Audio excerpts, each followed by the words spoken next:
बीते दिन न्यायालय परिसर में शासकीय अधिवक्ता ने एक पत्रकार के साथ जमकर मारपीट की थी। इसके बाद आज पत्रकार संघ द्वारा कलेक्टर और एसपी को एक आवेदन सौंपा गया और अधिवक्ता के खिलाफ कार्रवाई करने की मांग की गई।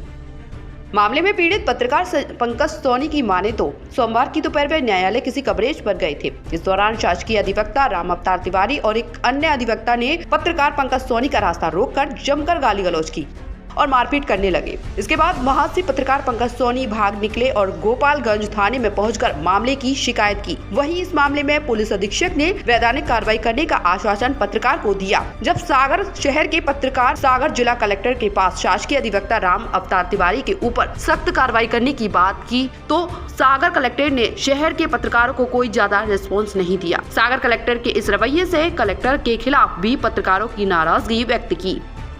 जिले भर के पत्रकारों का कहना है कि पीड़ित पत्रकार को जल्द न्याय नहीं मिलता है तो और आरोपी वकील राम अवतार तिवारी पर कड़ी कार्रवाई नहीं की जाती है तो सागर जिले के सभी पत्रकार साथी धरना प्रदर्शन से लेकर एड़ी चोटी लगा देंगे। कल कोर्ट में परिसर में पत्रकार पिटाई की घटना क्या है मामला? इसमें जो आवेदक हैं उनके द्वारा थाने पर पहुंचकर एक शिकायत दर्ज कराई गई है कि कोर्ट परिसर के पास उनके द्वारा उनके साथ किसी व्यक्ति के द्वारा मारपीट की गई और जो उन्होंने बताया कि वहां पर उनका नाम और पहचान उन्होंने बताई है। पुलिस ने उसको तहकीकात करते हुए और एक मामला पंजीबद्ध किया है और आगे भी वैधानिक कार्रवाई हम लोग करेंगे। कब तक कार्रवाई कंप्लीट हो जाएगी? हम लोग को पत्रकार में आक्रोश फैलता जा रहा है। कल भी हम लोगों ने बहुत ही सूचना प्राप्त करते ही बहुत ही तेज़ी से ही कार्रवाई उसमें की, सभी तथ्यों को चेक करते हुए, और आगे भी मैंने थाना प्रभारी को निर्देशित किया जल्दी इसमें पूरी कार्रवाई कंप्लीट करके और वैधानिक कार्रवाई पूर्ण करके न्यायालय के समक्ष प्रस्तुत किया। पुराना एक मामला है और नानबेली वेले बिल्कुल जमानत भी खारिज हो चुकी है, उसमें पुलिस सब कुछ एक्शन लेगी उस पर। पुराना जो मामला आज आप सभी ने संज्ञान में लाया भी है उसमें भी पहले भी कार्रवाई हुई। आई थिंक कुछ उसमें आरोपी गिरफ्तार भी हुए हैं।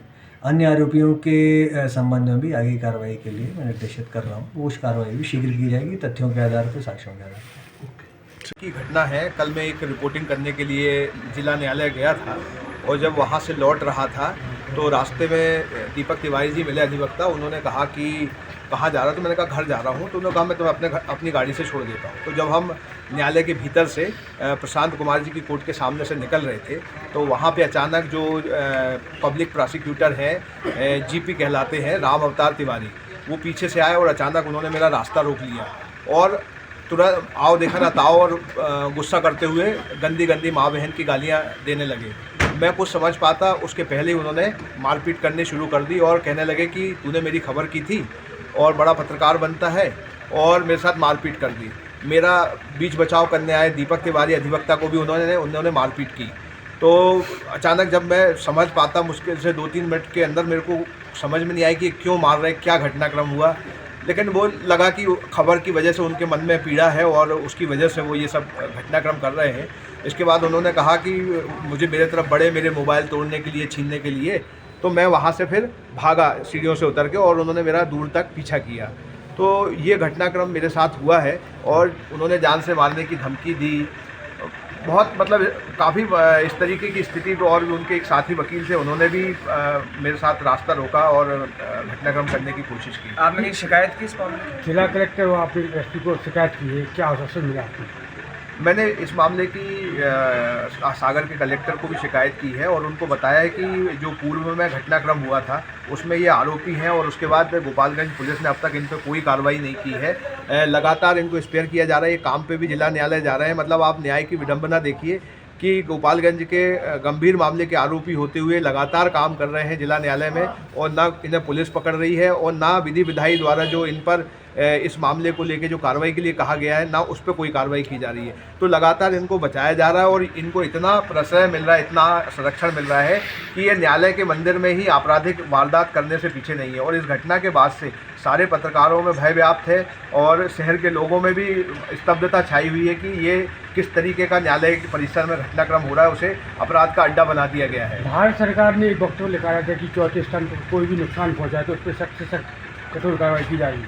अगर इन पर कठोर कार्रवाई नहीं होती तो आगे आप क्या कदम करेंगे? अभी देखिए इस मामले को हम जो जिला न्यायालय हैं उनके डीजे जो न्यायाधीश है वहाँ के मुख्य न्यायाधीश जिला न्यायालय के, हम उनके समक्ष ले जाएंगे। मध्य प्रदेश के मुख्यमंत्री डॉक्टर मोहन यादव के सम्मुख ले जाएंगे और विधि विधायी विभाग के प्रमुख सचिव से लेके जितने भी जगह है, मीडिया के फोरम है, जो सागर के जो कैबिनेट मंत्री हैं, भाजपा के लोग हैं, हम सभी को इस घटनाक्रम से अवगत कराएंगे और यदि इन पर कोई कार्रवाई नहीं होती है, यदि उन्हें वहाँ जीपी पद से नहीं हटाया जाता है, तो फिर हम सागर से लेके भोपाल में मुख्यमंत्री आवास तक कहीं जहाँ भी होगा सागर के पत्रकारों के साथ धरना देंगे, प्रदर्शन करेंगे और जब तक ये हट नहीं जाते तब तक हम पीछे नहीं हटेंगे, लगातार अपनी कार्रवाई करते रहेंगे।